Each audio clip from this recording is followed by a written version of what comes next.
markaan dhakiyo hurdada xalay taan dhinaca dhigay ayaan dheelalow la kacay xanuun dhiyelima iyo dhibaato iyadoon ahayn waxaan barkinta uga dhacay afkaarigu dheehan iyo dhambaal gudbi baan lahaa dadkaaga ku dhiiro oo midkaan waxba dhaadahay suugaanta u dhaariyo ka dhaadhici baan lahaa ciidii dhagaysanaya dhammaan Soomaaliyeed waxaan dirayaa dhawaaq intaanu dhex joognay daraawish dhooban tahay midnimo lagu dhaatay iyo dhulkeena kala go'ay sidii dhaaftii u liqa intaanu dhex joognay daraawish dhooban tahay qariirada dheemanka inaan dhan la goynahayn sidii dhaaftii u liqa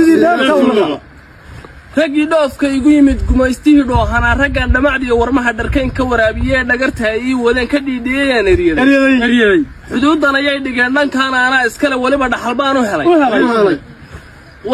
baan u helay intaanu dhex joognay daraawish dhooban tahay inay dhuunta noo maray sidii dhaaftii u liqa ninkii iska dhaadhacshana malaha koofil baa dhalo dhashiisu yahay irbaha xanuun la iyo wallahi waxba ku dhici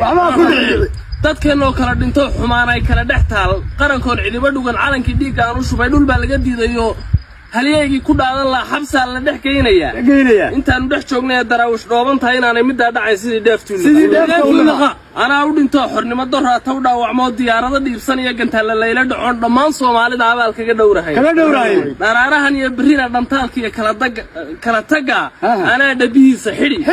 riyadii ku yidhoohana anaa eber weyn ka dhigay